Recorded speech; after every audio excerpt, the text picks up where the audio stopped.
ইসমাইল হাক্কি রহমতুল্লাহ আলাইহি বলেন, আমি স্বপ্ন দেখলাম একজন ব্যক্তির নাভি থেকে পায়ের তালু পর্যন্ত আগুন দাউ দাউ করে জ্বলতেছে, আর নাভি থেকে মাথা পর্যন্ত বড় সুন্দর ভালো দেখা যায়।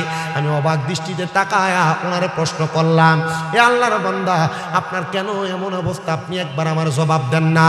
আল্লাহর বান্দা বলে, অন্য কোনো কারণ না, অন্য কোনো কারণ না, একটাই মাত্র কারণ, আমি দুনিয়াতে সন্তান রেখে আসছি, দুইজন সন্তান। তারা একজনের মধ্যে, এই দুইজনের মধ্যে একজন হয়ে গেছে আল্লাহ তাআলার কোরআনুল কারীমের হাফেজ, আরেকজন হয়ে গেছে দুনিয়ার জমিনের সবচাইতে নিকৃষ্ট নেশাখোর। ওই সন্তানটার কারণে আমার আল্লাহ তাআলা আমারে কবরের মধ্যে আযাব দিতেছে। ইসমাইল হাক্কি রাহমাতুল্লাহ আলাইহি বলেন, আমি বড় অবাক হয়ে গেলাম। হায়রে, যে লোকের একটা সন্তান কোরআনে হাফেজ, ওই লোকটা কবরে আযাবের মধ্যে জ্বলতেছে। যে লোকের একটা সন্তান কোরআনে হাফেজ হওয়ার পর আরেকটা সন্তান নেশাখোর হওয়ার কারণে ওই লোকটা কবরের মধ্যে আযাবের শিকার হইতেছে। অর্ধেক শরীর আযাব প্রাপ্ত আর অর্ধেক শরীর ভালো। আমি তালাশ করতে করতে আমি রওনা করে চলে গেলাম। আমি তালাশ করতে লাগলাম, কে আছো? বাবা হারা সন্তান, যার আব্বাজান কবরে, তুমি এক ভাই আল্লাহ তাআলার কোরআনুল কারীম মুখস্থ করেছ, তোমার আরেকটা ভাই নেশার মধ্যে পড়ে আছে, তুমি কি আমার একটু সন্ধান দিতে পারবা? হযরত ইসমাইল হাক্কি রহমতুল্লাহ আলাইহি বলেন, আমি 3 দিন পর্যন্ত তালাশ করার পরে খুঁজে পাইলাম। দুইজন ভাইকে দেখলাম, যে দুইজন ভাইয়ের মধ্যে একজনের নাম হলো হযরত আব্দুল্লাহ, আর একজনের নাম হলো আব্দুর রহমান। আল্লাহ তাআলার পেয়ারা হাবিব বলে, আমি নবীর কাছে দুইটা নাম বড় পছন্দের নাম, একটা আব্দুল্লাহ আর একটা আব্দুর রহমান। ওই সুন্দর পছন্দের নামগুলা সেই বাবা তার সন্তানকে রাখছেন। এবার যা তালাশ করে দেখেন, আব্দুল্লাহ নামক সন্তানটা আল্লাহ তাআলার কোরআনুল কারীম মুখস্থ করে ফেলছেন। আর যে সন্তানের নাম আব্দুর রহমান নামের সন্তানটা সে নেশাগ্রস্ত হইয়া বাড়ি ঘরের আশেপাশে ঘোরাফেরা করে। তালাশ করতেছে, এ কোরআনে হাফেজ সন্তান, তোমার ওই ভাই কোথায়? যেই ভাইটা নেশাগ্রস্ত, নেশা করতে করতে দুনিয়াতে চলাফেরা করে। বলে, আমার ভাই কখন কোথায় থাকে আমরা কেউ তার সন্ধান দিতে পারবো না, তবে একটা সন্ধান আমি আপনাদের কাছে দিতে পারবো। আমার ভাইজানটা যে জায়গার মধ্যে আমার এলাকার বাটিখানা, সেই জায়গার মধ্যে নেশাগ্রস্ত হইয়া হইয়া পুরা থাকে। হযরত ইসমাইল হাক্কি রাহমাতুল্লাহ আলাইহি বলেন, আমি তালাশ করতে করতে মদের বাটিখানার মধ্যে গেলাম। যা দেখলাম, বড় সুন্দর চেহারা, নুরানি চেহারাওয়ালা একটা সন্তান সে জায়গার মধ্যে পড়ে আছে। আমি তার ডাক দিলাম, এ আল্লাহর বান্দা, তুই কি আসছ রে এই জায়গার মধ্যে এখনো পর্যন্ত? নেশার ঘোর কাটা। সে আমার জবাব দেয়, কে গো আপনি? হুজুর, আপনি আমার নেশার ঘোর কাটা অবস্থায় পাইতে চান? যে নেশা না করলে আমার ভালোই লাগে না। আমরা সমাজে এমন অনেক নেশাখোর আছে, নেশা না করলে তার পেটের ভাত হজম হয় না। আর নেশাখোর গুলার কারণে এলাকার কলগুলা ঠিক মতো থাকে না, চুরি করে করে লইয়া জায়গা। কারেন্টের তারটি কাটতে কাটতে লইয়া যায় এমন নেশাখোরেরা। আপনারা বলেন, এমন গাঞ্জাখোর, ইয়াবাখোর, ট্যাবলেটখোর আছে না নাই? যে নেশাখোর গুলার কারণে সমাজের মধ্যে বিশৃঙ্খলা হয়, মারামারি হয়, হয় কি হয় না? আল্লাহর হাবিব বলেন, 3 সময় 3 ব্যক্তির ইমাম থাকে না। এর মধ্যে 1 নাম্বার হলো কোন নেশাখোর যখন নেশা করে তখন তার ইমাম থাকে না। এ ভাই, তোমরা যারা গাঞ্জা ইয়াবা মদ পান করো, তোমরা যারা নেশা করো, রাসূল বলেছেন নেশা করার সময় নেশাখোরের ইমাম থাকে না। তার মানে বোঝা যায় যারা নেশা করে এরা ইমানদার না, এরা বেঈমান। বুঝতেছেন আপনারা? কারেন্টের তার চুরি হয় না, মোটরটি চুরি হয় না, ঘন ঘন করে।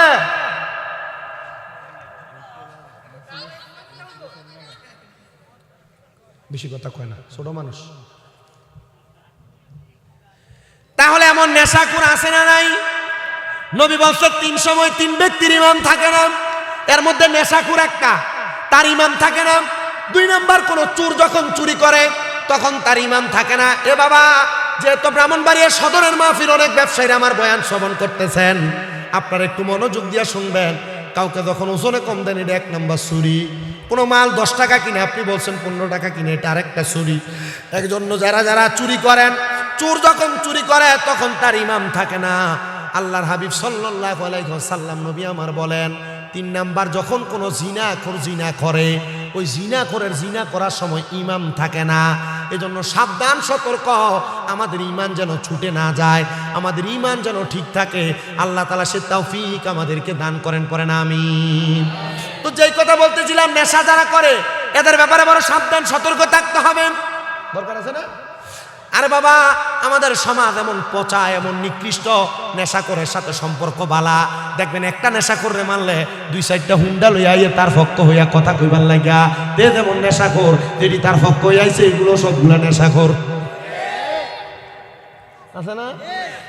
আল্লাহর নবীজির ঘোষণা, আব্দুল ইবনে আব্বাস রাদিয়াল্লাহু তাআলা আনহু থেকে হাদিস বর্ণিত, তিনি বলেন, কোন মানুষ যদি তার শরীরের পেশি শক্তি বাড়ানোর জন্য কোন নেশা করে এবং সন্ত্রাসের সাথে সম্পর্ক রাখে, আল্লাহর হাবিব বলে সে আমাদের দলভুক্ত না। তার মানে কোন মানুষ যদি সন্ত্রাসীর সাথে সম্পর্ক রাখে, কোন মানুষ যদি নেশাখোরের সাথে সম্পর্ক রাখে, নবী যদি বলে সে আমাদের দলভুক্ত না, তার মানে সে মুসলমানও না। এজন্য কোন নেশাখোর এবং সন্ত্রাসের সাথে সম্পর্ক রাখা যাবে। ওয়াজ যদি বুঝেন এখানেই রাখি, আর যদি কোন যে না বুঝছি না, তাহলে যদি সারা রাত পর্যন্ত কোরআন হাদিসের ওয়াজ চলে, কোনো কাজ হবে না। আর যদি বলেন হুজুর আমি ওয়াজ বুঝছি, এই জায়গায় শেষ। আমি আপনাদেরকে একটু মনোযোগ দিয়ে শোনার জন্য আহ্বান করছি। বাবা, উনি বলেন ওই নেশাখোর সন্তানটারে দেখলাম, এ সন্তান তুমি কি তোমার আব্বাজানকে দেখেছ? সন্তান বলে না, আমার বড় ভাই আমার আব্বাজানকে দেখেছে। আমি যখন আমার মায়ে 8 মাসের গর্ভে আমার আব্বাজান দুনিয়া থেকে ইন্তেকাল করেছে। হযরত ইসমাইল হাক্কি রহমতুল্লাহ আলাইহি বলেন, আমি বললাম কেমন সন্তান রে তুই, তোর আব্বাজান তোরে জন্ম দেওয়ার পরে তুই তোর আব্বাজানের চেহারা দেখোস নাই। আর আমি ইসমাইল হাক্কি স্বপ্ন দেখেছি তোর অপকর্মের কারণে তোর আব্বা কবর আযাবে জ্বলতেছে। আব্দুর রহমান নামক যুবকটা ডাক দিয়ে বলেন, এ হযরত ইসমাইল হাক্কি রহমতুল্লাহ আলাইহি, আপনি বলেন না আমার আব্বাজান কবরে কেমন অবস্থায় আছে, এটা যে আপনি বললেন আমার কারণে আযাবের শিকার। হুজুর কারণ কি? বলে তুমি যে নেশা করো, আল্লাহ তাআলা তুমি সন্তানের অপকর্মের কারণে তোমার আব্বার কবরে আযাব দিতেছে। এ মহিলারা যারা শুনতেছেন, আপনারা যারা বেপরদা চলেন, আপনাদের বেপরদার কারণে আপনার আব্বাজান কবরের আযাবের শিকার হবে, আপনার বেপরদার কারণে আপনার ভাই কবরের আযাবের শিকার হবে, আপনার বেপরদার কারণে আপনার স্বামী কবরের আযাবের শিকার হবে, আপনার বেপরদার কারণে আপনার সন্তান কবরের আযাবের শিকার হবে। রাহমাতুল লিল আলামিন নবী ঘোষণা করেন, দুনিয়া জমিনের মধ্যে যদি কোনো সন্তান এমন কোন কর্মের মাধ্যমে তার মা বাবার আযাবের শিকার করে, আল্লাহ তাআলা ওই সন্তানটাকে জালেম হিসেবে ময়দানে মাশরে তুলবেন। এবার ওই সন্তানটা ডাক দিয়ে কই, হুজুর এমন কোন নেক আমলের কথা বলেন যেই নেক আমলের মাধ্যমে আমি আমার আব্বাজানটারে দুনিয়ার জমিন থেকে কবরে শান্তিতে রাখতে পারবো। সন্তান ডাক দিয়ে যখন এই কথা বললেন, হযরতে ইসমাইল হাক্কি বলে, নেশাখোর মানুষ কখন কি করে বসে এটার কোনো গ্যারান্টি নাই। বলে আমি তোমাকে আমার দরবারে নিয়ে যাব, আর কিছু কাজ দিব, যে কাজগুলা করতে পারলে তুমি তোমার আব্বাজানকে কবরে আযাব থেকে মুক্তি দান করাইতে পারবা। সন্তান এই কথা শোনার পর হযরতে ইসমাইল হাক্কির সঙ্গে ওনার দরবারে চলে গেলেন। ইসমাইল হাক্কির সঙ্গে ওনার দরবারে যাওয়ার পর হযরতে ইসমাইল হাক্কি বলেন, আমার দরবারের সামনে যে পুকুর দেখতে পাও, পারবানি ওই পুকুরের মধ্যে একবার গোসল করার জন্য তুমি পবিত্র হয়ে আমার দরবারে প্রবেশ করো, আমি তোমার আব্বাজানের কবরের অবস্থা তোমার জানিয়ে দিব। সন্তান বলেন, আমার আব্বাজানের জন্য আমার মনের মধ্যে এমন একটা মায়ার ঢেউ লাগছে, আমি ওই পুকুরের মধ্যে গোসল করে যখন উঠলাম, হুজুর ওনার দরবারে আমার জায়গা দিলেন, আমার 100 দিরহাম দিলেন, আর আমারে বললেন 5 ওয়াক্ত নামাজ আদায় করার জন্য, আর ফজরের নামাজের আগে উঠা তাহাজ্জুদের নামাজ আদায় করার জন্য। আমি যদি এই ইবাদতগুলো করি, আমার আল্লাহ তাআলা আমার আব্বাজানকে মাফ করে দিবে। আমিও হুজুরের কথা মোতাবেক কথাগুলো শুনে বের হয়ে গেলাম, কিন্তু আমার হাতে যে 100 দিরহাম আছে, এই 100 দিরহামের লোভ আমি ছাড়তে পারলাম না। আমি 100 দিরহাম নিয়ে দৌড়ে মদের বাটিখানার মধ্যে গেলাম নেশা করার জন্য। কারণ খারাপ মানুষ, বাদ মানুষ ওই টাকা দিয়ে আবার নেশা করার জন্য মদের ভাটিখানায় চলে গেছে। আমি যা দেখলাম মদের ভাটিখানার যেই মদের দোকানের মালিক আমার যখনই দেখতো আমার ডাক দিয়া দিয়া তার দোকানে নিয়ে আমার বাকিতেও মদ দিত, কিন্তু ওই দিন আমার দেখার পর সে আমার দেখা দেখা পলায়ন করে চলে যায়। সুবহানাল্লাহ নাই? অন্যদিন ডাক দিয়ে না মদ খাওয়াইতো, আর ওর দিন টাকা নিয়ে গেছে কিন্তু দেখে পলাই গেছে গা।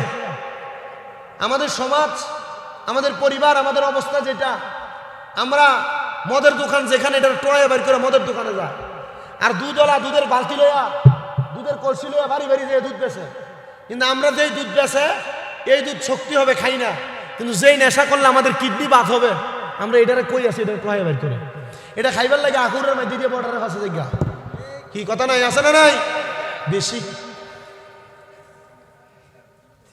আমার মুসলমান ইমানদার শুনেন এবার, যে মদের দোকানদার তারে ডাইকা ডাইকা নেশা দিত, ওই দিন ওই দোকানদার পালায়া পালায়া চলে যায়। তিনি বলেন আমি রাস্তা দিয়ে হাঁটি, মানুষ আমারে দেখে দেখে দৌড়ে দৌড়ে পালায়া যায়।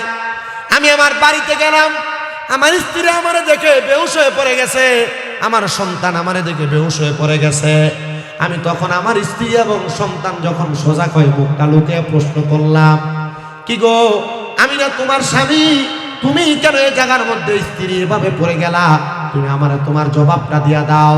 তিনি জবাব দেয় অন্য কোনো কারণ না, আপনি যদি আব্দুর রহমান নামক আমার স্বামী হন, তাহলে আপনি যে এই জায়গার মধ্যে এমন ভাবে পড়ে রইলেন কারণটা কি?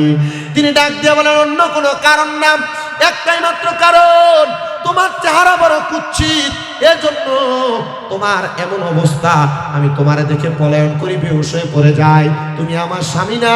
আব্দুর রহমান বুঝতে পারলেন আল্লাহর হযরত ইসমাঈল হাক্কির কাছে যাওয়ার কারণে তিনি আমার এমন কোন হিকমতের মাধ্যমে আমার চেহারাকে কুৎসিত বানিয়ে দিয়েছেন। উনি দৌড়ে ইসমাঈল হাক্কির কাছে যায় বলেন, হে ইসমাঈল হাক্কি, আমার চেহারা যে কুৎসিত হয়ে গেল, কেউ আমার জায়গা দেয় না, এমনকি আমার আদরের স্ত্রী আমার জায়গা দেয় না, আপনি কি আপনার কাছে আমার জায়গা দিবেন? দেখছেন আল্লাহর ওলিদের হিকমত কেমন হিকমত। উনি বলেন আপনি কি আমার জায়গা দিবেন? উনি সাথে সাথে বলে, হে বাবা আব্দুর রহমান, আমি তোমারে আমার কাছে জায়গা দিব, তুমি আমার কাছে থাকতে পারো। ওই আব্দুর রহমান নামক সন্তানটা ইসমাঈল হাক্কির দরবারে একদিন দুই দিন করে 3 মাস পর্যন্ত অবস্থান করলেন।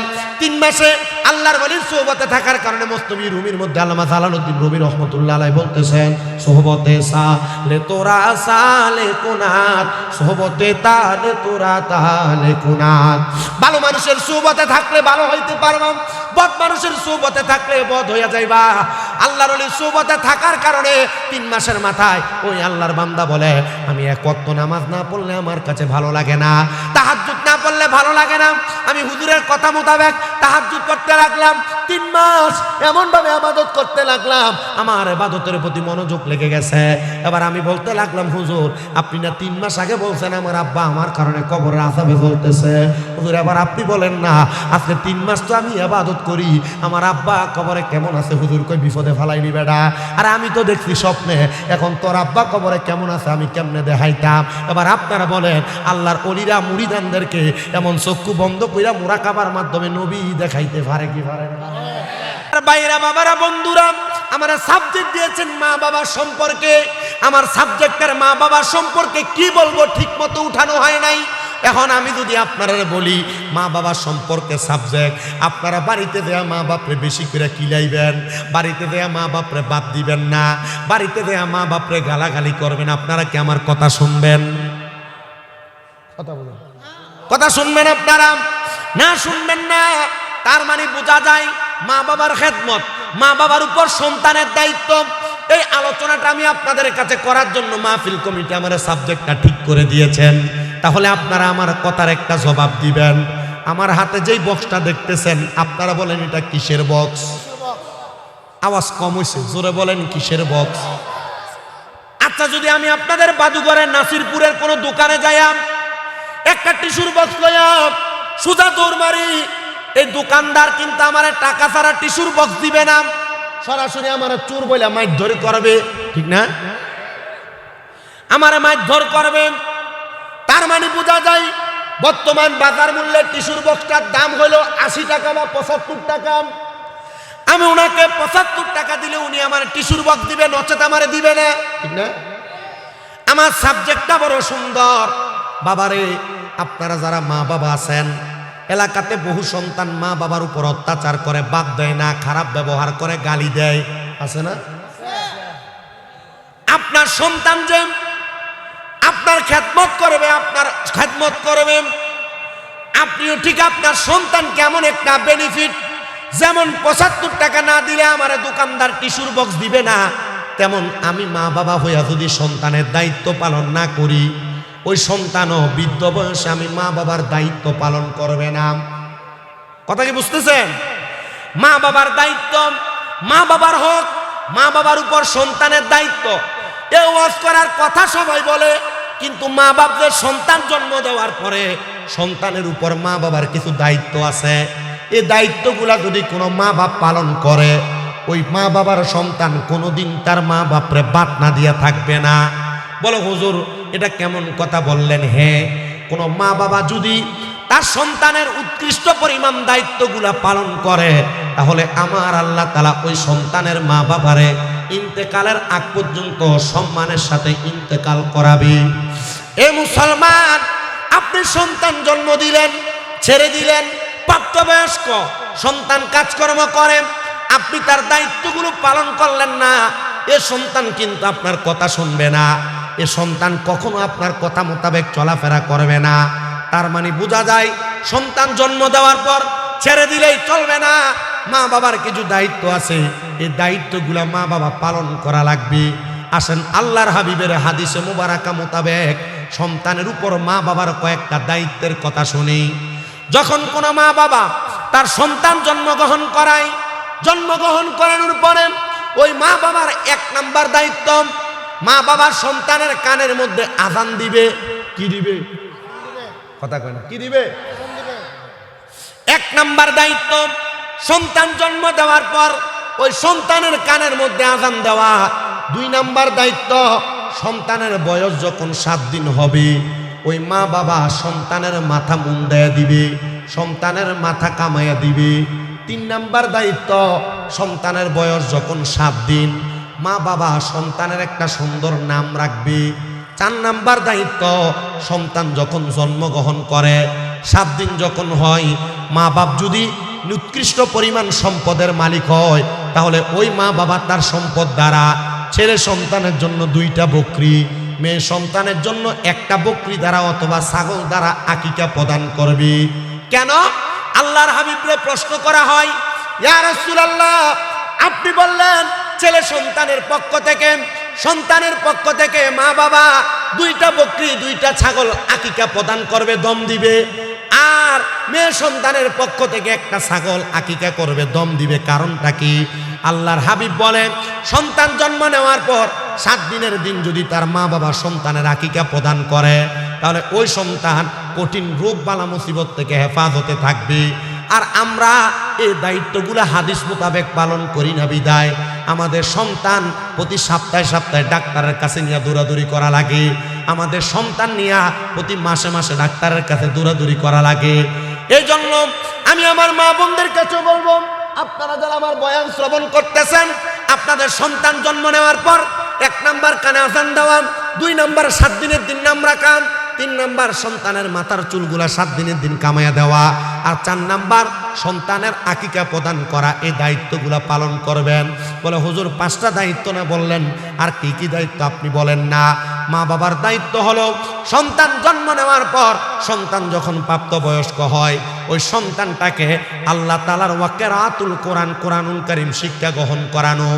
আপনারা যারা এখানে বসেছেন, অনেক মানুষ শিশু শ্রমের মধ্যে সন্তানকে দিয়ে দেন, বয়স 6-7 বছর, সন্তান চা দোকানে কাজকর্ম করেন।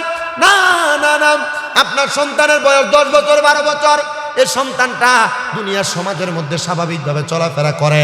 সকালবেলা 6 কেজি 5 কেজি 4 কেজি ওজনের একটা বইয়ের ব্যাগ কান্দে দিয়ে আপনি তার কিন্ডারগার্টেনে পাঠিয়ে দেন, কিন্তু সন্তানটারে কোরআনুল কারীম শিক্ষা গ্রহণ করান না। আল্লাহর হাবিব বলে, একটা সন্তান জন্ম দেওয়ার পরে মা বাবার 5 নাম্বার দায়িত্ব হলো সন্তানকে আল্লাহ তাআলার কোরআনুল কারীম শিক্ষা গ্রহণ করাবে।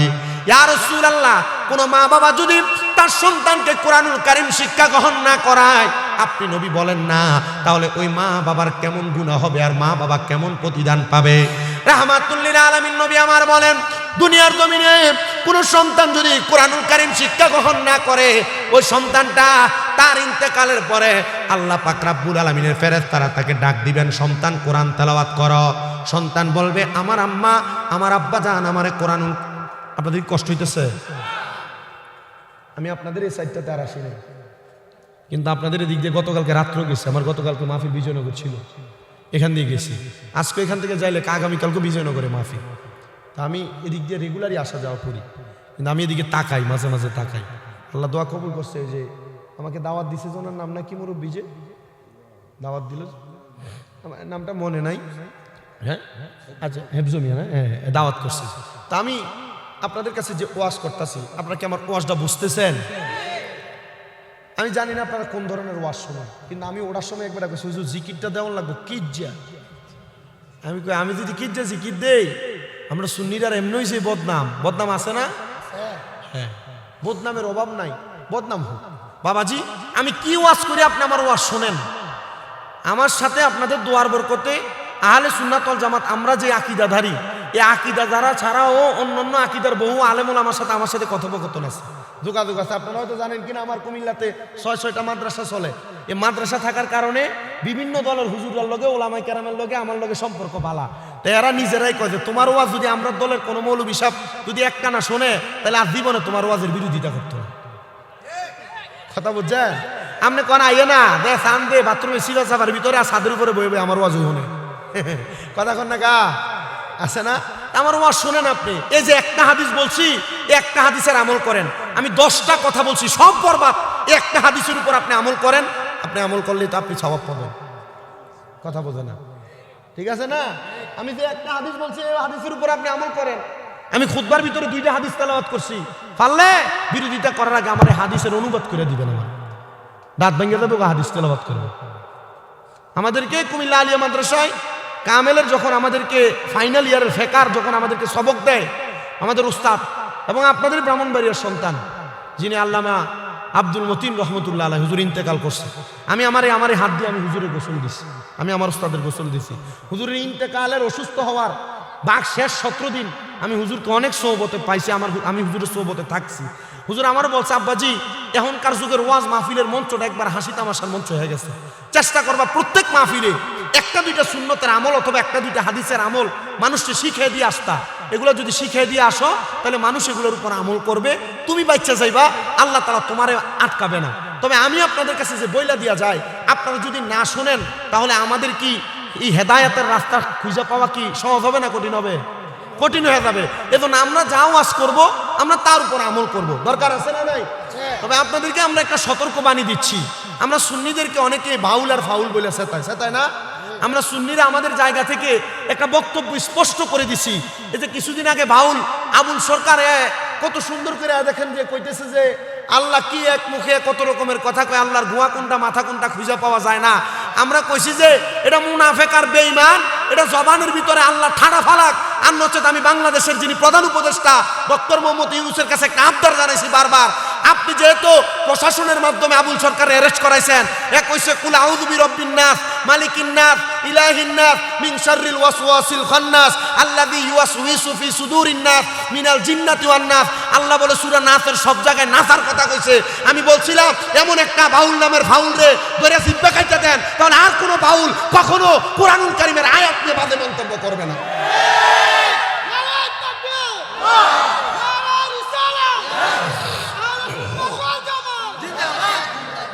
আমাদের সুন্নিদের পক্ষ থেকে বয়ান স্পষ্ট, কোন বাউল নামের ফাউল যদি আল্লাহকে নিয়ে, আল্লাহর কোরআনের আয়াত নিয়ে রাসূল পাকের ইজ্জতের চাদর ধরে টানাটানি করে, এটা বাউল হোক আর আমার বাপ হোক, এটার ফাঁসি দিয়ে ঝুলিয়ে দেন।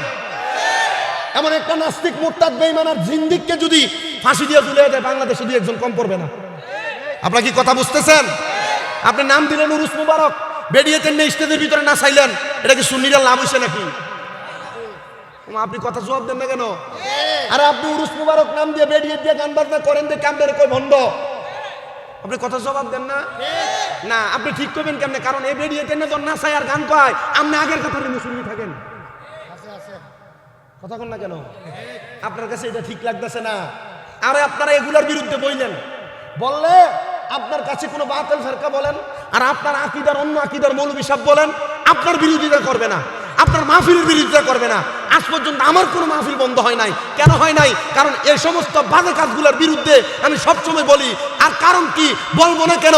আহলে সুন্নাত ওয়াল জামাতের আকীদার ওলামায়ে কেরাম সহ পীর মাশায়েখের উরুস মুবারক গুলারে এই বেরিয়ে দিয়ে গান বাজনা করে নষ্ট করে ফেলছে। করে নাই? যদি এটা শ্যামা হইতো মাইনা নিতাম। শ্যামার ব্যাপারে আলাদা বিষয়, কথা কয় না কেন? শ্যামার ব্যাপারে কি বিষয়? এটা তো শ্যামা না। শ্যামা যে ব্যক্তি করবে তার অবস্থা থাকবে, হালত থাকবে একরকম। আর হে গান কয়, হে গান দেখাইয়া স্টেজে না উঠলে হের গলার তাই লইয়া গেল। আব্বাজি আছে না? রেজবি তো কথা কইয়েন। ঠিক। আদিল্লাহ তো শ্যামার ভিতরে কত সুন্দর করে দলিল দিয়ে গেছে আল্লাহ রেজবি সহ তা আপনি হেডি দিয়ে জবাব দেন না কি লেগা? বাউলটির আইন না দড়ি বাইন্দা রাখবেন, জুতা দিয়ে ফিরাবেন। এ বাউল শব্দের একটা অর্থ কি জানেন? ফসরাপ। ফসরাপ তো এমনি না ফাঁক, কথা বলেন।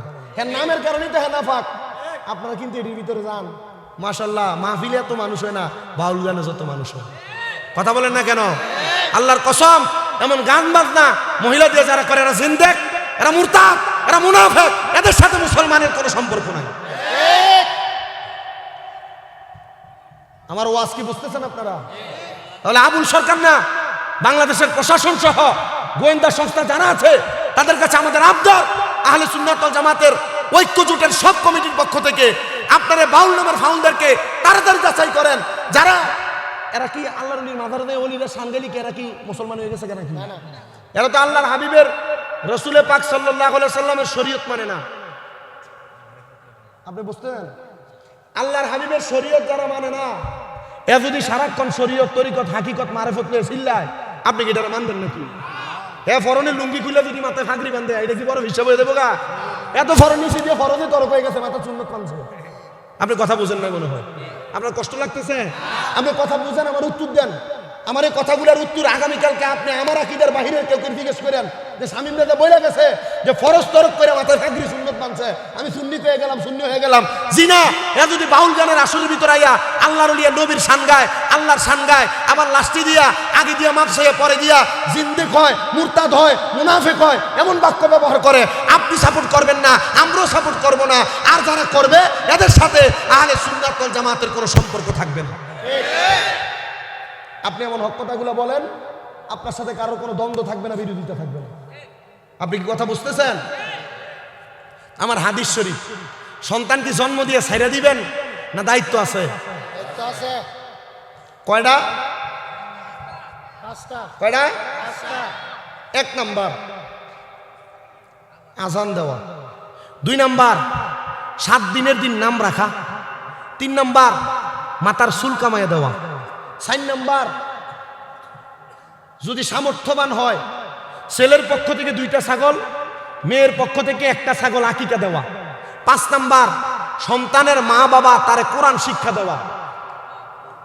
সুবহানাল্লাহ নাই? জায়গাটা একটু বেশেবা জায়গা, যেখানে আমরা বসছি এটা বেশেবা, হ্যাঁ না না উঁচা না, একটু বেশেবা। আর যে এগুলাতে বসছেন সড়ে নিচি দিয়ে ছোট ছোট ফাতরের গুতে লাগতেছে আপনারা নিচে, আমি বুঝতেছি। এখন মানুষও বৈশা কুল করতে পারতেছে না আর বুঝতেছে না। তবে আমার কাছে সবচেয়ে বেশি ভালো লাগতেছে এলাকার দাড়ি পাকা অনেক মুরব্বী আব্বাজির আপনারা আসছেন, এটা সবচাইতে ভালো দিক মাহফিলের, সবচাইতে ভালো দিক। যদিও আপনারা ওয়াজ মনোযোগ দিয়ে শুনতে পারেন আর না পারেন, আপনারা আসলে আমাদের 3টা লাভ। কয়টা লাভ? 3টা লাভ। 1 নাম্বার, মুরব্বীরা বটগাছের মতো, আল্লাহ হাবিব বলছেন বটগাছ যেমন ভাবে মইরা গেলেও মানুষকে ছায়া দান করে, মুরব্বী দাড়ি পাকা যারা এরা আমাদেরকে দোয়া করে। 2 নাম্বার লাভ, দাড়ি পাকা মুরব্বী সহ যিনারা প্রাপ্ত বয়স্ক প্রবীণ, ওনারা আসার কারণে আল্লাহর রহমতের ছায়া থাকে এই জায়গার ভিতরে। 3 নাম্বার লাভ, এমন মুরব্বীদের সোহবত আর তাদের কাছাকাছি থাকার কারণে আদবের ঘাটতি হয় না, আদব ঠিক থাকে। মারহাবা করুন। তাহলে 5 নাম্বার দায়িত্ব বলছি কি, সন্তানকে কি শিক্ষা দেওয়া। এবার আসেন, এই সন্তান যদি কোরআন আপনি না শিক্ষা দেন কি হবে? এবার আমার ওয়াজের সাবজেক্ট খুব সুন্দর, আমি আগে বলে নিছি। আমি গত বছর 268টা মাহফিল করছি। 68টা মাহফিলের ভিতরে আমার 196টা মাহফিলে শুধু সাবজেক্ট দিচ্ছে মা বাবার খেদমত। কারণ কি, ইউটিউবে একটা ওয়াজ ভাইরাল হয়েছে, হুজুর আপনি দেখছি মা বাবার ওয়াজ করে কানছেন, এই ওয়াজটা দেখাই এক হুজুর এইটাই করে। আচ্ছা দোষটা কি আমার? এ বছর চলতেছে আমার স্বামী স্ত্রীর মহব্বতের একটা ওয়াজ ভাইরাল হয়েছে, আর কবর হাসরের যেখানে যাই হুজুর এই ওয়াজটা করলে মোটামুটি আমরা এলাকার ভিডিও সোজ হইব হুজুর। তখন আমি তো ফেরে দেখে ফেসে, তখন মানছি ওই ওয়াজ হইন না ইউটিউবে আবার এই ওয়াজ করলে আরে ওই ওয়াজ তো এইটাই, কারণ আর পারি না। তবে চেষ্টা করতেছি আপনাদেরকে আমি আজকে ধারাবাহিকভাবে আমার বয়ানটা শেষ পর্যন্ত নিতে। আমার সময় কি আর একটু আছে? ও বাকি আছে 1 ঘন্টা হইছে মাত্র। আমার মুসলমান ইমানদারেরা, যখন কোন সন্তানকে তার মা বাবা কোরআন না শিখায়া ওই সন্তানটাকে এমনি এমনি ছেড়ে দেয়, তখন ওই সন্তানটা কবরে যাওয়ার পর আল্লাহ তাআলার ফেরেশতারা প্রশ্ন করবেন, এ আল্লাহর বান্দা, তুমি তোমার জবান দ্বারা কোরআনুল কারীম তেলাওয়াত করো। তখন ওই সন্তান তার জবান দ্বারা কোরআনুল কারীম তেলাওয়াত করতে পারবে না। সন্তান তেলাওয়াত না করতে পারার পরে এমনি এমনি থাকবে না। সন্তান তখন বলবে, আমার মা বাবা আমারে কোরআনুল কারীম শিখায় নাই। দোষ দিব কারে? মা বাবারে দোষ দিয়া দিবে। আপনার সন্তান তখন আপনারে দোষারোপ করবে। আল্লাহর হাবিব সাল্লাল্লাহু আলাইহি ওয়াসাল্লাম নবী আমার ঘোষণা করতেছেন, উম্মতের দলেরা, তখন ওই ফুলসেরাতের কিনারার মধ্যে ওই সন্তানের মা বাপকে ডাকা হবে, আহ্বান করা হবে। এ কোরআন তেলাওয়াত শিক্ষা গ্রহণ না করানো সন্তানের মা বাবা, তোমরা এবার তোমাদের সন্তানের সামনে চলে আসো। সন্তানের সামনে যখন আসবেন, ওই সন্তানটাকে বলা হবে, এরাই কি তোমার মা বাবা? তারা জবাব দিবে, হ্যাঁ এরাই আমার মা বাবা। তখন এই জবাব পাওয়ার সাথে সাথে সন্তানের বাবাটাকে ফুলসেরাতের পুলের উপরে সুন্দর করে লম্বা করে শোয়া দিবে, যে ফুলসেরাতের নিচে আমার আল্লাহ তাআলা হাবিয়া নামক জাহান্নাম দুজক সাজাইছেন। আর ওই আগুনের জিহ্বাটা ফুলসেরাতের পুলের উপর পর্যন্ত আসে। সন্তানের বাবার এক হাতকে দিবে ফুলসেরাতের এক পারে, আর পাগুলা দিবে আরেক পারে। সন্তান তখন ডাক দিয়া বলা হবে, এ সন্তান, তুমি যেহেতু তোমার আব্বা জানের উদর, তোমার আম্মা জানের উদর থেকে, তোমার আব্বা জানের রসম থেকে তুমি দুনিয়াতে আগমন করেছ, তোমার আব্বা আম্মা এই দুইজনের জন্য এখন তুমি দায়ী। মারহাবা পড়েন না? আমাদের প্রধান বক্তা চলেছে, একটু জোরে থাকবি, না রে থাকবি, আরে রিসালাত। হুজুর কি স্টেজে আসবে? আচ্ছা, তাহলে জিরে আমার যে খাওয়াইছেন এটি ভালো করে খাওয়াই। মারহাবা কন, মারহাবা। তাহলে মোটামুটি আমরা টেনশন নাই। আমরা আবুল কাশিম নুরি হুজুরের মনে চলে আসছে না? কোন মুরিদের ঘরে আছে? হুজুরের বহুত মুরিদ আছে, আমি জানি মুরিদের ঘরে আছে। আমি সালাই, আপনারা শুধু একটু বসেন। ঘন্টাখানিক আসেননি আপনারা? ইনশাআল্লাহ আল্লাহ কবুল করুক, আমিন পড়েন। আল্লাহর হাবিব মুহাম্মদুর রাসূলুল্লাহ সাল্লাল্লাহু আলাইহি ওয়াসাল্লাম নবী আমার বলেন, উম্মত, ওই সন্তানের মা বাপকে ডাকার পরে সন্তানের বাবাকে ফুলসেরাতের পুল বানানো হবে। বাবার হাতগুলা থাকবে একবারে, পাগুলা থাকবে আরেক পারে। যেই সন্তান আপনার গায়ের সাথে একবার পাও লাগলে আপনারা 2 বার 3 বার সালাম করে, রহমতের নবী বলেন, তখন ওই সন্তানকে বলা হবে, তুমি তোমার আব্বা জানের বুকের মধ্যে পাড়া দিয়া ফুলসেরাতরা পার হও। চিন্তা করে দেখেন, কাল ময়দানে মাশরে আপনার সন্তান আপনার বুকের মধ্যে পাড়া দিয়া ফুলসেরাত পার হইতে চাইবে। ইয়া রাসূলুল্লাহ, ইয়া হাবিবাল্লাহ, নবী আপনার কাছে জানতে চায়, তখন কি ওই মা বাবার কোনো কিছু করার থাকবে না?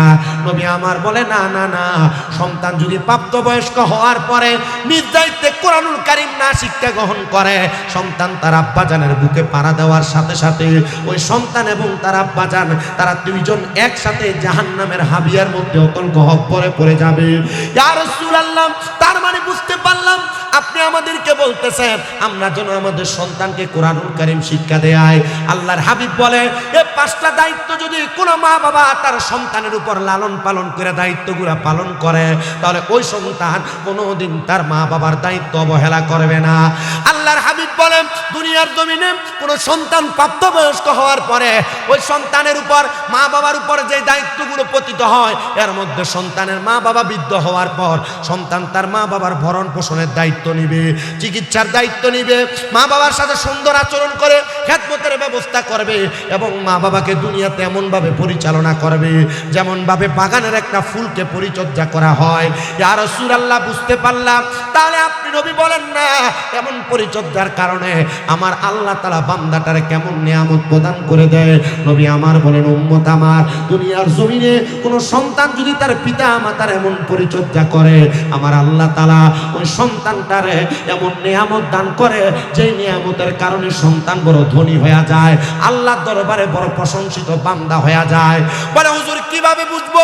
আল্লাহ তাআলার একজন খাস বন্ধু হযরতে ইসমাইল হাক্কি রহমতুল্লাহ আলাইহি উনি বলেন, আমার একটা কাজ ছিল, আমার কাজ হলো প্রত্যেকদিন ফজরের নামাজের পরবর্তী সময় আমি ইসমাইল হাক্কি আমার মসজিদের মধ্যে বসে বসে আল্লাহ তাআলার দরবারে তাসবিহ জপন করতাম।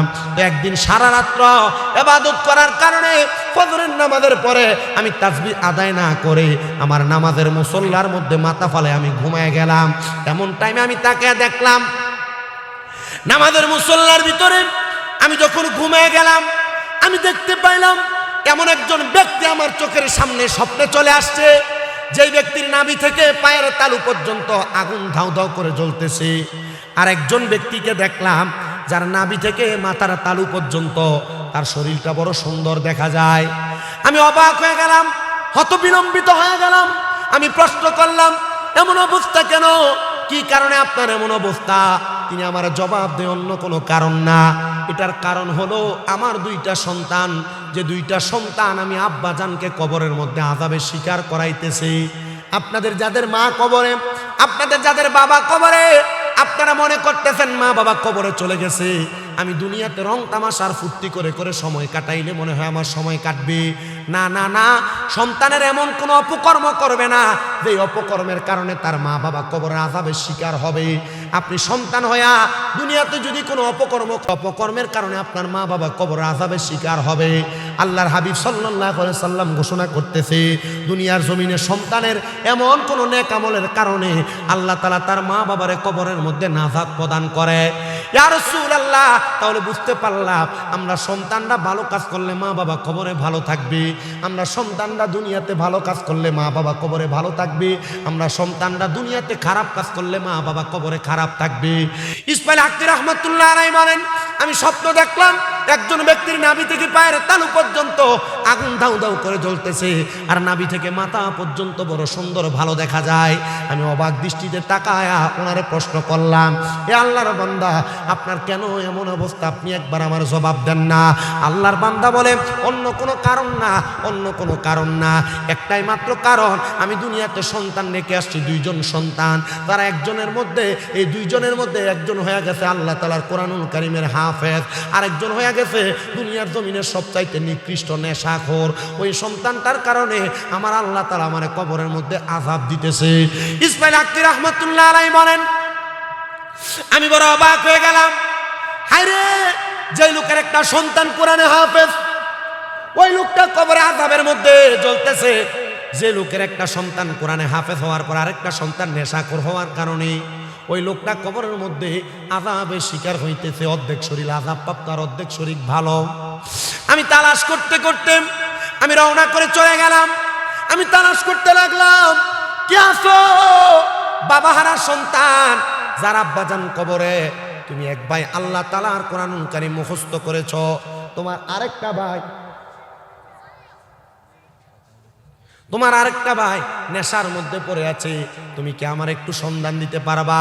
হযরত ইসমাইল হাক্কি রহমতুল্লাহ আলাইহি বলেন, আমি 3 দিন পর্যন্ত তালাশ করার পরে খুঁজে পাইলাম। দুইজন ভাইকে দেখলাম, যে দুইজন ভাইয়ের মধ্যে একজনের নাম হলো হযরত আব্দুল্লাহ, আর একজনের নাম হলো আব্দুর রহমান। আল্লাহ তাআলার পেয়ারা হাবিব বলে, আমি নবীর কাছে দুইটা নাম বড় পছন্দের নাম, একটা আব্দুল্লাহ আর একটা আব্দুর রহমান। ওই সুন্দর পছন্দের নামগুলা সেই বাবা তার সন্তানকে রাখছেন। এবার যা তালাশ করে দেখেন, আব্দুল্লাহ নামক সন্তানটা আল্লাহ তাআলার কোরআনুল কারীম মুখস্থ করে ফেলছেন। আর যে সন্তানের নাম আব্দুর রহমান নামের সন্তানটা সে নেশাগ্রস্ত হইয়া বাড়ি ঘরের আশেপাশে ঘোরাফেরা করে। তালাশ করতেছেন, এ কোরআনে হাফেজ সন্তান, তোমার ওই ভাই কোথায়? যেই ভাইটা নেশাগ্রস্ত, নেশা করতে করতে দুনিয়াতে চলাফেরা করে। বলে, আমার ভাই কখন কোথায় থাকে আমরা কেউ তার সন্ধান দিতে পারবো না, তবে একটা সন্ধান আমি আপনাদের কাছে দিতে পারবো। আমার ভাইজানটা যে জায়গার মধ্যে আমার এলাকার বাটিখানা, সেই জায়গার মধ্যে নেশাগ্রস্ত হইয়া হইয়া পুরা থাকে। হযরত ইসমাইল হাক্কি রাহমাতুল্লাহ আলাইহি বলেন, আমি তালাশ করতে করতে মদের বাটিখানার মধ্যে গেলাম। যা দেখলাম, বড় সুন্দর চেহারা, নুরানি চেহারাওয়ালা একটা সন্তান সে জায়গার মধ্যে পড়ে আছে। আমি তার ডাক দিলাম, এ আল্লাহর বান্দা, তুই কি আসছ রে এই জায়গার মধ্যে এখনো পর্যন্ত? নেশার ঘোর কাটা। সে আমার জবাব দেয়, কে গো আপনি? হুজুর, আপনি আমার নেশার গুড়কাট অবস্থায় পাইতে চান, যে নেশা না করলে আমার ভালোই লাগে না। আমরা সমাজে এমন অনেক নেশাখোর আছে, নেশা না করলে তার পেটের ভাত হজম হয় না। আর এই নেশাখোরগুলার কারণে এলাকার কলগুলা ঠিক মতো থাকে না, চুরি করে করে লইয়া জায়গা। কারেন্টের তারটি কাটতে কাটতে লইয়া যায় এমন নেশাখোরেরা। আপনারা বলেন এমন গাঞ্জাখোর, ইয়াবাখোর, ট্যাবলেটখোর আছে না নাই? যে নেশাখোরগুলার কারণে সমাজের মধ্যে বিশৃঙ্খলা হয়, মারামারি হয়, হয় কি হয় না? আল্লাহর হাবিব বলেন 3 সময় 3 ব্যক্তির ইমাম থাকে না। এর মধ্যে 1 নাম্বার হলো কোন নেশাখোর যখন নেশা করে তখন তার ইমাম থাকে না। এ ভাই, তোমরা যারা গাঞ্জা ইয়াবা মদ পান করো, তোমরা যারা নেশা করো, রাসূল বলেছেন নেশা করার সময় নেশাখোরের ইমাম থাকে না। তার মানে বোঝা যায় যারা নেশা করে এরা ইমানদার না, এরা বেঈমান। বুঝতেছেন আপনারা? কারেন্টের তার চুরি হয় না, মোটরটি চুরি হয় না, ঘন ঘন করে।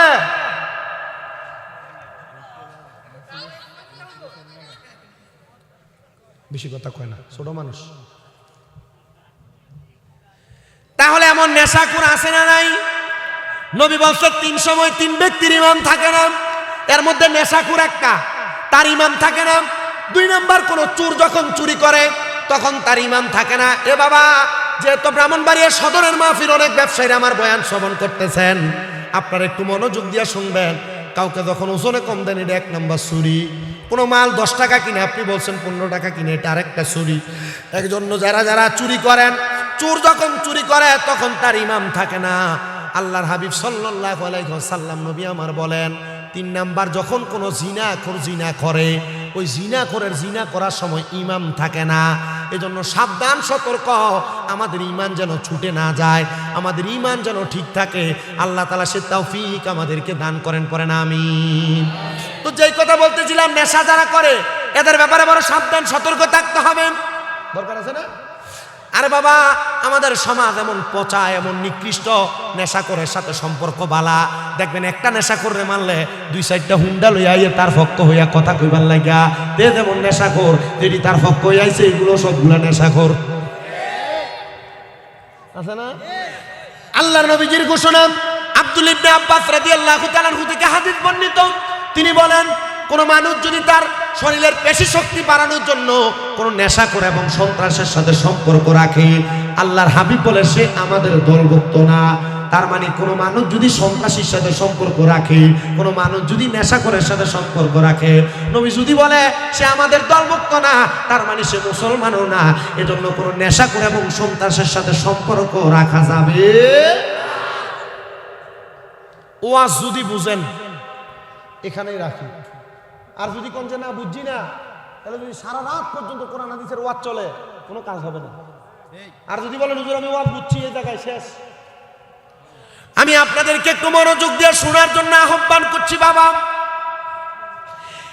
উনি বলেন ওই নেশাখোর সন্তানটারে দেখলাম, এ সন্তান তুমি কি তোমার আব্বাজানকে দেখেছ? সন্তান বলে না, আমার বড় ভাই আমার আব্বাজানকে দেখেছে। আমি যখন আমার মায়ে 8 মাসের গর্ভে আমার আব্বাজান দুনিয়া থেকে ইন্তেকাল করেছে। হযরত ইসমাইল হাক্কি রহমতুল্লাহ আলাইহি বলেন, আমি বললাম কেমন সন্তান রে তুই? তোর আব্বাজান তোরে জন্ম দেওয়ার পরে তুই তোর আব্বাজানের চেহারা দেখোস নাই। আর আমি ইসমাইল হাক্কি স্বপ্ন দেখেছি তোর অপকর্মের কারণে তোর আব্বা কবর আযাবে জ্বলতেছে। আব্দুর রহমান নামক যুবকটা ডাক দিয়ে বলেন, এ হযরত ইসমাইল হাক্কি রহমতুল্লাহ আলাইহি, আপনি বলেন না আমার আব্বাজান কবরে কেমন অবস্থায় আছে, এটা যে আপনি বললেন আমার কারণে আযাবের শিকার। হুজুর কারণ কি? বলে তুমি যে নেশা করো, আল্লাহ তাআলা তুমি সন্তানের অপকর্মের কারণে তোমার আব্বার কবরে আযাব দিতেছে। এ মহিলারা যারা শুনতেছেন, আপনারা যারা বেপরদা চলেন, আপনাদের বেপরদার কারণে আপনার আব্বাজান কবরের আযাবের শিকার হবে, আপনার বেপরদার কারণে আপনার ভাই কবরের আযাবের শিকার হবে, আপনার বেপরদার কারণে আপনার স্বামী কবরের আযাবের শিকার হবে, আপনার বেপরদার কারণে আপনার সন্তান কবরের আযাবের শিকার হবে। রাহমাতুল লিল আলামিন নবী ঘোষণা করেন, দুনিয়া জমিনের মধ্যে যদি কোনো সন্তান এমন কোন কর্মের মাধ্যমে তার মা বাবার আযাবের শিকার করে, আল্লাহ তাআলা ওই সন্তানটাকে জালেম হিসেবে ময়দানে মাশরে তুলবেন। এবার ওই সন্তানটা ডাক দিয়ে কই, হুজুর এমন কোন নেক আমলের কথা বলেন যেই নেক আমলের মাধ্যমে আমি আমার আব্বা জানটারে দুনিয়ার জমিন থেকে কবরে শান্তিতে রাখতে পারবো। সন্তান ডাক দিয়ে যখন এই কথা বললেন, হযরতে ইসমাইল হাক্কি বলে, নেশাখোর মানুষ কখন কি করে বসে এটার কোনো গ্যারান্টি নাই। বলে আমি তোমাকে আমার দরবারে নিয়ে যাব, আর কিছু কাজ দিব, যে কাজগুলা করতে পারলে তুমি তোমার আব্বা জানকে কবরে আযাব থেকে মুক্তি দান করাইতে পারবা। সন্তান এই কথা শোনার পর হযরতে ইসমাইল হাক্কির সঙ্গে ওনার দরবারে চলে গেলেন।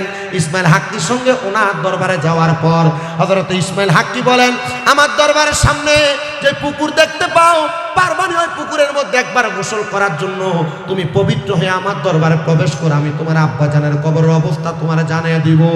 সন্তান বলেন, আমার আব্বা জানের জন্য আমার মনের মধ্যে এমন একটা মায়ার ঢেউ লাগছে, আমি ওই পুকুরের মধ্যে গোসল করে যখন উঠলাম, হুজুর ওনার দরবারে আমার জায়গা দিলেন, আমার 100 দিরহাম দিলেন, আর আমারে বললেন 5 ওয়াক্ত নামাজ আদায় করার জন্য, আর ফজরের নামাজের আগে উঠা তাহাজ্জুদের নামাজ আদায় করার জন্য। আমি যদি এই ইবাদতগুলো করি, আমার আল্লাহ তাআলা আমার আব্বা জানকে মাফ করে দিবে। আমিও হুজুরের কথা মোতাবেক কথাগুলো শুনে বের হয়ে গেলাম, কিন্তু আমার হাতে যে 100 দিরহাম আছে, এই 100 দিরহামের লোভ আমি ছাড়তে পারলাম না। আমি 100 দিরহাম নিয়ে দৌড়ে মদের বাটিখানার মধ্যে গেলাম নেশা করার জন্য। কারণ খারাপ মানুষ, বাদ মানুষ ওই টাকা দিয়ে আবার নেশা করার জন্য মদের ভাটিখানায় চলে গেছে। আমি যা দেখলাম মদের ভাটিখানার যেই মদের দোকানের মালিক আমার যখনই দেখতো আমার ডাক দিয়া দিয়া তার দোকানে নিয়ে আমার বাকিতেও মদ দিত, কিন্তু ওই দিন আমার দেখার পর সে আমার দেখা দেখা পলায়ন করে চলে যায়। সুবহানাল্লাহ নাই? অন্যদিন ডাক দিয়ে না মদ খাওয়াইতো, আর ওর দিন টাকা নিয়ে গেছে কিন্তু দেখে পলাই গেছে গা। আমাদের সমাজ, আমাদের পরিবার, আমাদের অবস্থা যেটা, আমরা মদের দোকান যেখানে এটা ট্রয়ে বের করে মদের দোকানে যায়, আর দুধওয়ালা দুধের বালতি লইয়া দুধের কলসি লইয়া বাড়ি বাড়ি যেয়ে দুধ বেছে। কিন্তু আমরা যেই দুধ বেছে এই দুধ শক্তি হবে খাই না, কিন্তু যেই নেশা করলে আমাদের কিডনি বাদ হবে, আমরা এটারে কই আছি এটা ট্রয়ে বের করে এটা খাইবার লাগে আকুরের মধ্যে দিয়ে বর্ডারের কাছে জায়গা। কি কথা নাই, আছে না নাই? বেশি আমার মুসলমান ইমানদার শুনেন, এবার যে মদের দোকানদার তারে ডাইকা ডাইকা নেশা দিত, ওই দিন ওই দোকানদার পালায়া পালায়া চলে যায়। তিনি বলেন, আমি রাস্তা দিয়ে হাঁটি, মানুষ আমারে দেখে দেখে দৌড়ে দৌড়ে পালায়া যায়। আমি আমার বাড়িতে গেলাম, আমার স্ত্রী আমারে দেখে বেহুশ হয়ে পড়ে গেছে, আমার সন্তান আমারে দেখে বেহুশ হয়ে পড়ে গেছে। আমি তখন আমার স্ত্রী এবং সন্তান যখন সোজা হয়ে মুখটা লুকিয়ে প্রশ্ন করলাম, কি গো, আমি না তোমার স্বামী, তুমি কেন এই জায়গার মধ্যে স্ত্রী এভাবে পড়ে গেলা? তুমি আমার তোমার জবাবটা দিয়া দাও।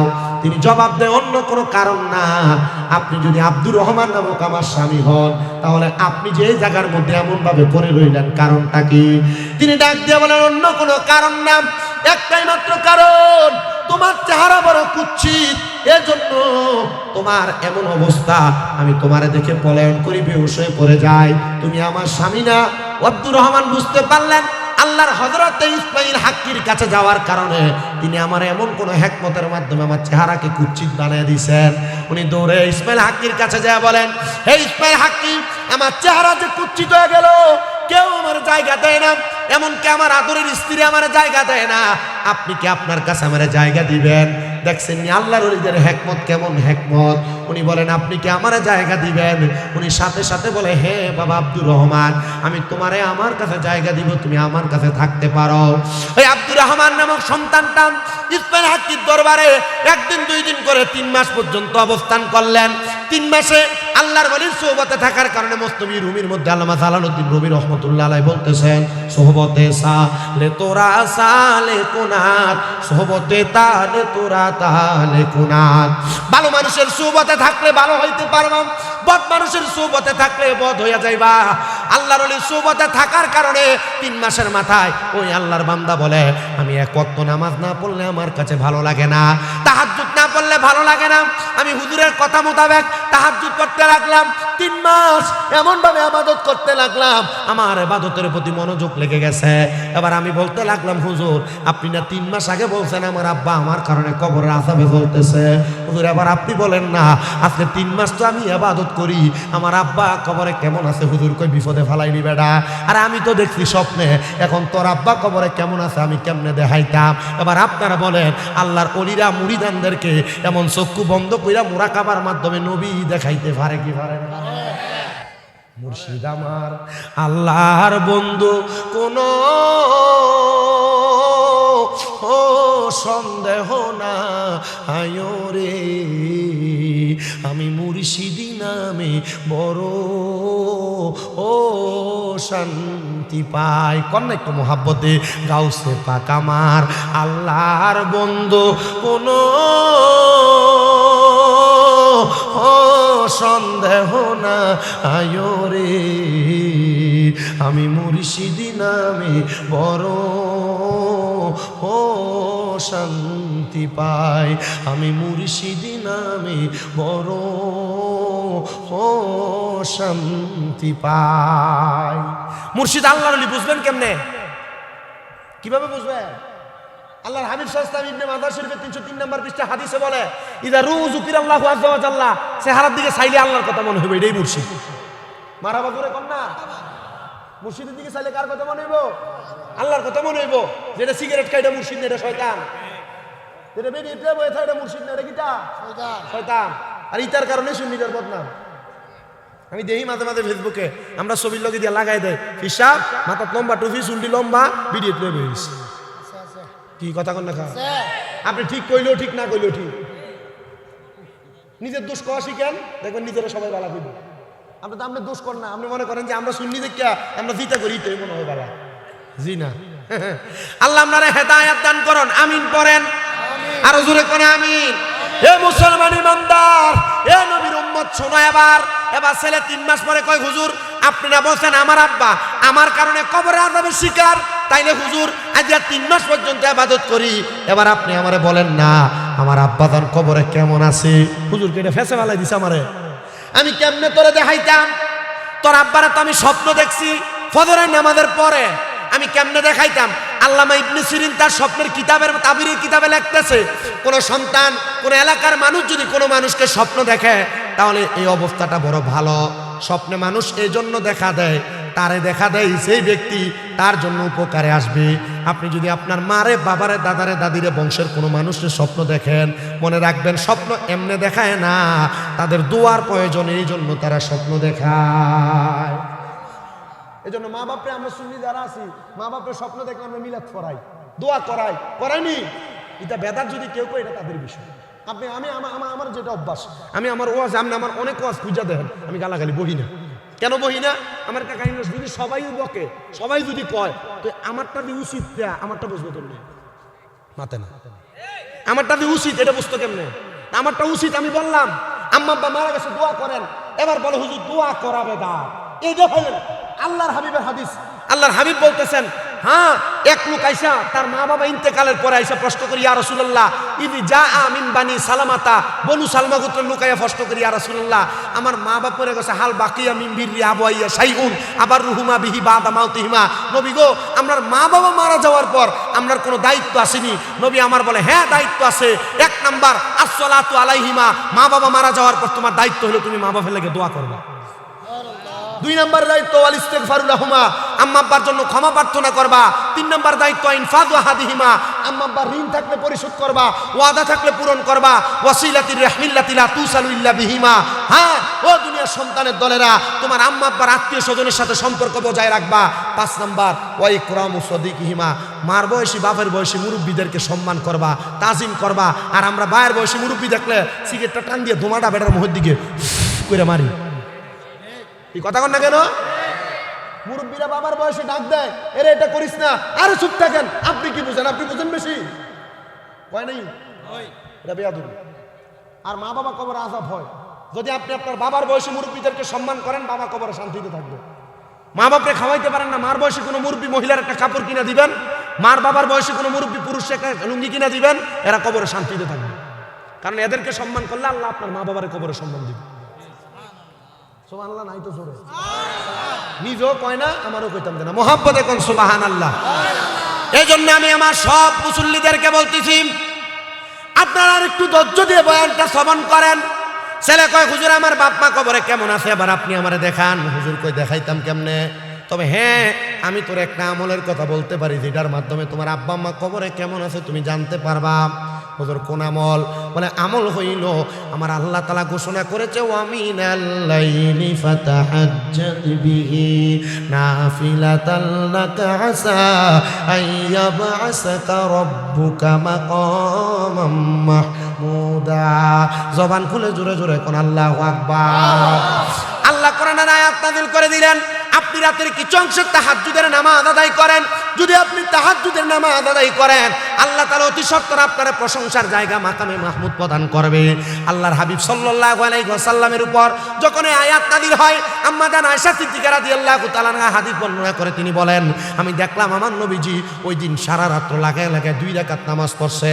আমার নবীজি সিজদা এত লম্বা, নবীজি সিজদার মধ্যে পড়ে কান্না করতে করতে আমি তাকায় দেখলাম আমার নবীর চোখ মুবারকগুলো লাল লাল হয়ে গেছে, আমার নবীজির চোখ মুবারক বায়া বায়া পানি পড়তেছে। আমি প্রশ্ন করলাম, ইয়া রাসূলুল্লাহ, ইয়া হাবিবাল্লাহ, আপনি কেন এমন ভাবে কান্না করেন? নবী আমার ডাক দিয়ে কয়, আয়েশা রে, আমার আল্লাহ বলছে আমি যদি তাহাজ্জুদের নামাজ পড়ি, আমি নবী যা চাই আমার আল্লাহ তাআলা মাকামে মাহমুদ আমি নবীরে দান করবে। আমি নবী আল্লাহর কাছে দোয়া করেছি, আল্লাহ আমার উম্মত গুনাহগার, আমার উম্মত 5 ওয়াক্ত নামাজের পাশাপাশি তাহাজ্জুদের নামাজ পড়বে, আপনি বলেন না আপনি আমার উম্মতের কি দান করবে? আম্মা জান আয়েশা বলে, ইয়া রাসূলুল্লাহ, আপনার দোয়া আল্লাহ ফিরিয়ে দিবেন, আপনি মুস্তাজাবাতুদ দাওয়াত, আপনি কোন দোয়া করলে আল্লাহর সাথে সাথে দোয়া কবুল করবে। ইয়া রাসূলুল্লাহ, আপনি বলেন না আমার আল্লাহ তাআলা আপনি নবীরে কি উপহার দিয়েছে? নবী আমার কয়, আয়েশা, আমার উম্মত তাহাজ্জুদের নামাজ পড়া যে মহিলার গর্ভে সন্তান নাই, যদি সন্তান চায় আমার আল্লাহ মহিলার সন্তান দান করবে। যার চাকরি নাই চাকরির ব্যবস্থা করে দিবে, বিদেশ যাওয়ার চেষ্টা করে ব্যবস্থা করে দিবে, অসুস্থতা দূর করে দিবে। এবার আপনারা বলেন যে তাহাজ্জুদের নামাজের কারণে আমার আল্লাহ এত নিয়ামত দান করবে, আমরা সে তাহাজ্জুদ নামাজ পড়ার দরকার আছে না নাই? হযরত ইসমাইল হাক্কি রাহমাতুল্লাহ আলাইহি বলে, বাবা, এ বাবা, আমি তোমার আদেশ করতেছি তুমি তাহাজ্জুদের নামাজ পড়ো। মারহাবা কর। কি নামাজ? হুজুর 5 ওয়াক্তই তো পড়ি না, তাহাজ্জুদ কেমনে পড়বো? আল্লাহর কসম করে বলি, সারা বাংলাদেশ ও সারা বিশ্বে যত আল্লাহর ওলি দেখেন, এমন একজনও ওলি নাই যারা তাহাজ্জুদ করে ওলি হইছে না। প্রত্যেক আল্লাহর ওলি জীবনে তাহাজ্জুদের নামাজ আছে। শুধু 5 ওয়াক্ত নামাজ না, আল্লামা ফরিদউদ্দিন আত্মার রহমতুল্লাহ আলাইহি লিখিত একটা কিতাব তাফসীরাতুল আউলিয়া, ওই কিতাবের মধ্যে 288 জন আল্লাহর ওলি জীবনী আছে। এর মধ্যে একজন ছাড়া 287 জন আল্লাহর ওলি সবাই তাহাজ্জুদের নামাজ পড়া পড়া ওলি হইছি। ছেলেরা আদেশ করলেন, যদি তোর আম্মা আব্বা কবরে কেমন আছে জানতে চাস, তাহাজ্জুদের নামাজ পড়। ওই হযরত আব্দুর রহমান নামক ছেলেটা ডাক দিয়ে বলে, আমি তাহাজ্জুদের নামাজের মুসল্লায় দাঁড়ায় গেলাম, একটানা 3 দিন পর্যন্ত তাহাজ্জুদ নামাজ পড়ে পড়ে আল্লাহর দরবারে কান্না করতে লাগলাম। আমি দেখলাম রে, 3য় দিন যখন আমি তাহাজ্জুদ নামাজ পড়ে পড়ে কান্না করলাম, আমি কান্না করার পর হঠাৎ করে দেখলাম সুন্দর সাদা রঙের পোশাক পরা একটা মানুষ আমার সামনে, যার চেহারার মধ্যে থেকে নূরের একটা তাজাল্লি আমার চোখের মধ্যে লাগতেছে। ওই নূরের তাজাল্লি দেখে দেখে আমি আমার চোখ খুলতে পারতেছিলাম না। আমি প্রশ্ন করলাম, আনন্দ আপনি কে গো? আমি তো আপনারা চিনি না, কারণ সে তো তার মায়ের গর্ভে ছিল 8 মাসের, তার বাবা তখন মারা যায়। সে প্রশ্ন করে, কে আপনি? উনি ওনার মুখের কাপড়টা উঠাইয়া আমার কপালের মধ্যে একটা চুম্বন করলেন, আর আমারে জবাব দেয়, আমি হইলাম তোমার আব্বা জান। বাবা জান, আপনার না দেহের একটা অংশ আগুনের মধ্যে দাউ দাউ করে জ্বলতেছে, এখন দিয়ে আমি দেখতেছি আপনার শরীরটা বড় সুন্দর নূরানি দেখা যায়, আলোকিত দেখা যায়। উনি জবাব দেয়, তুমি সন্তান গত 3 মাস পর্যন্ত ইবাদত করার কারণে আমার আল্লাহ তাআলা আমি আব্বার কবরে আযাব মাফ কইরা আমি আব্বা জানের কবরটারে নাজাতের ফয়সালা করে দিয়েছি। এ সন্তান, আমি আপনাদের সবার কাছে একটাই মাত্র আবেদন করতে চাই, এখানে অনেক সন্তান আছেন যাদের বাবা কবরে, যাদের মা কবরে, আপনারা মা বাবারে কবরে শোয়া দিয়া আপনারা এই মাহফিলের মধ্যে আইসা বসছেন। এমন অনেক মুরব্বী আছেন মা বাবার কবরস্থানের সামনে নিলে কোনটা কবর চিনিয়েও দিতে পারবেন না। এমন অনেক সন্তান আছে মা বাবা ইন্তেকাল করার পরে সপ্তাহ না, মাসে না, বছরে একবার মা বাবার কবরের সামনে দাও না জিয়ারত করার জন্য। আমি তোমাদের কাছে আবদার জানাই সন্তানের দল, কোনো মা বাবা ইন্তেকাল করার পরে কোনো সন্তান যদি তার মা বাবার কবরের সামনে প্রত্যেক বৃহস্পতিবার আসরের নামাজের পর থেকে শুক্রবার মাগরিবের নামাজের আগ পর্যন্ত তার মা বাবার কবরের সামনে যাইয়া হাত বাড়ায় রব্বির হামহুমা কামা রব্বায়ানি সগীরা বইলা দোয়া করে, আর চোখের মনি কোঠার মধ্যে একটা মাছির মাথা পরিমাণ পানি ছেড়ে কান্না করে, ওই পানি মাটিতে পড়ার আগে আমার আল্লাহ তাআলা তার মা বাবার জীবনের গুনাহ মাফ করে দেয়। জানেননি আল্লাহর হাবিব বলেন, একটা মৃত ব্যক্তি কবরে থাকলে যদি তার হালে আওলাদ তার সন্তানেরা ওই মৃত ব্যক্তির জন্য দোয়া করে, সমুদ্রের মধ্যে ডুবে যাচ্ছে এমন একটা ব্যক্তি হঠাৎ করে নৌকা নিয়ে যায় তারে উদ্ধার করলে সে যত খুশি হয়ে যায়, একটা মা বাবা ইন্তেকাল করার পরে তার সন্তান তার জন্য দোয়া করলে মা বাপ তেমন খুশি হয়ে যায়। আমি জানি না আজকের মাহফিলে কোন সন্তান এমন মা হারায়া বসছ, আমি জানি না আজকের মাহফিলে কোন সন্তান এমন আব্বা জানরে হারায়া বসছ।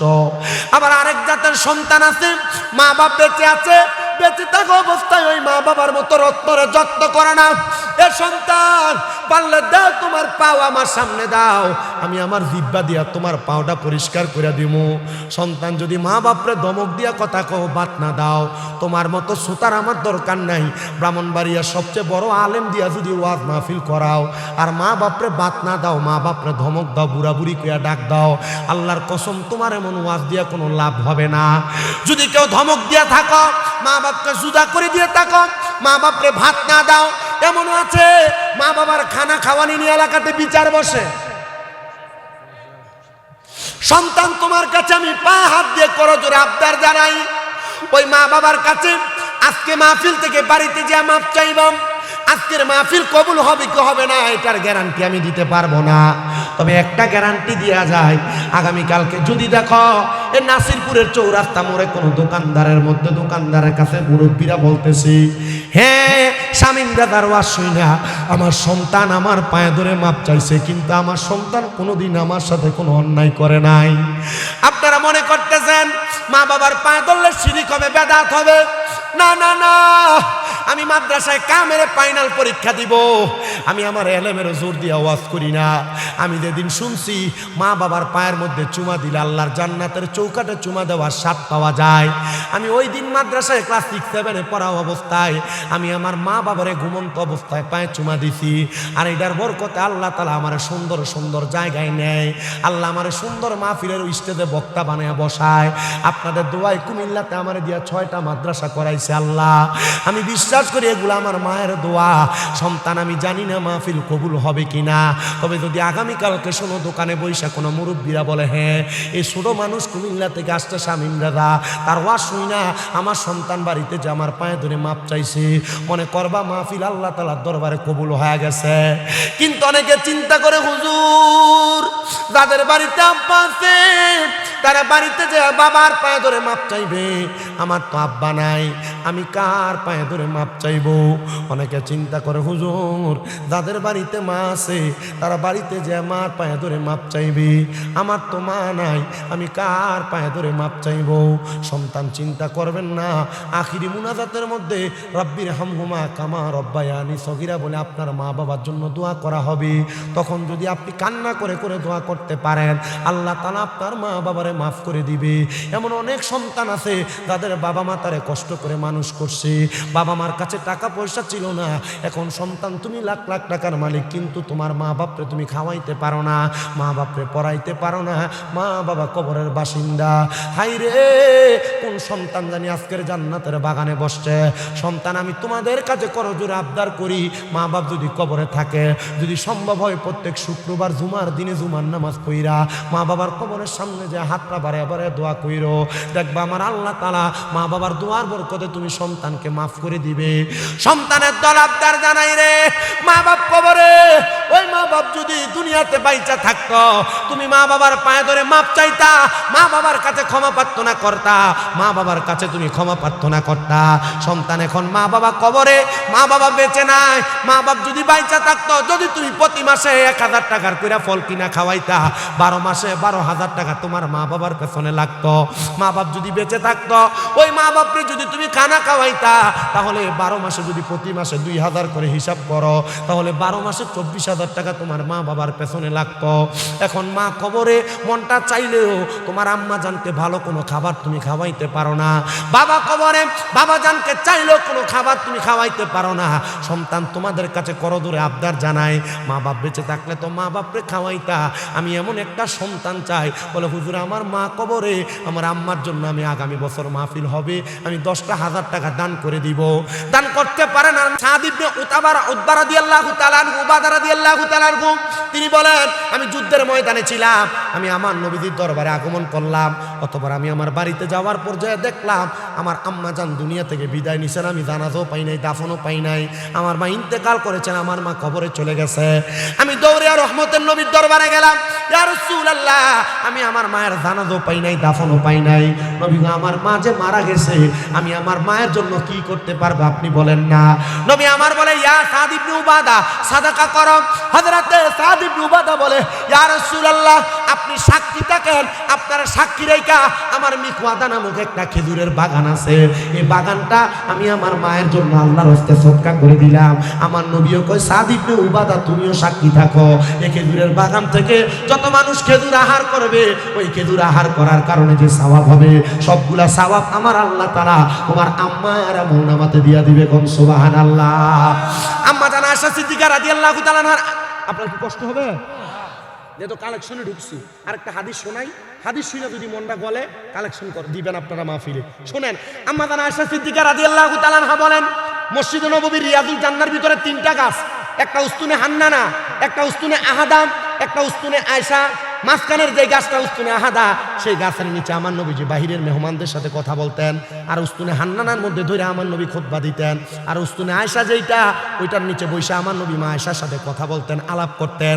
মা আয়েশা বলেন আমি আমার নবীর সাথে সেই জায়গায় বসাম, এমন টাইমে বনু কুরায়জা গোত্রের একজন মহিলা এসে আল্লাহর হাবিবরে বলি ইয়া রাসূলুল্লাহ, আমার মা ইন্তেকাল করছে, কিন্তু মারা যাওয়ার সময় আমার আম্মা জান কালেমা পড়ছে, কালেমা পড়ার সময় আমার মার জবানটা বোবা হয়ে গেছে, আমার মা কিছু বলতে পারে নাই, কিন্তু আমার মায়ের অনেক সম্পদ, আমার বিশ্বাস আমার মা যদি কথা বলতে পারতো, আমার মা তার সম্পদ থেকে আল্লাহর রাস্তার মধ্যে দান করতো। ইয়া রাসূলুল্লাহ, আমার মা যে আমার এত সম্পদ দিয়ে গেল, আপনি বলেন না আমার মায়ের সম্পদ থেকে যদি আমি দান করি তাহলে আল্লাহকে আমার মারে কবরে কিছু দিবে নাকি? নবী আমার ডাক দিয়া কয়, হে মহিলা বনু কুরায়জা, শোনো, তুমি তোমার মায়ের পক্ষ থেকে পানি দান করো। পানি দেখেন মক্কা মদিনায় গেলে টাকের মধ্যে বইরা বইরা আইনা হাদিস আবদারে পানি দেয়, পানি, এটা আল্লাহর নবীর সুন্নত। মা বাপ মারা যাওয়ার পর যদি পানি বিতরণ করা হয়, খাবার বিতরণ করা হয়, মা বাবার জন্য দোয়া করা হয়, তাহলে আল্লাহ তাআলা মা বাপরে মাফ করে দেয়। ওই মহিলা কই ইয়া রাসূলুল্লাহ, সাক্ষী থাকেন, মদিনাতুল মুনাওয়ারার পাশে আপনি নবীরে সাক্ষী রাইখা আমি একটা কূপ খনন করে দিলাম। আল্লাহর নবী কয় তুমিও সাক্ষী থাকো, তোমার মার এই কূপের মধ্যে থেকে যারা যারা পানি আহার করবে, আমার আল্লাহ তাআলা এই পানি আহার করে যে সওয়াব হবে তোমার মার আমলনামায় দিবে। ওই মহিলা বলে পরের দিন এসে আমি আমার নবীরে বললাম ইয়া রাসূলুল্লাহ, আমি স্বপ্ন দেখেছি আমার আম্মা জান হাউজে কাউসারের পানি পান করতেছে। একজন সন্তান, হুজুর মা বাপ যদি বাইচা থাকতো, প্রতি মাসে 1000 টাকার ফল কিনা খাওয়াইলে, আমি তো 12 মাসে 12,000 টাকা খাওয়াইতাম। একজন কবেন হুজুর আমি 10,000 টাকা দিব, আমার আম্মার জন্য দোয়া করেন, আমার আব্বার জন্য দোয়া করেন আগামী বছর। এক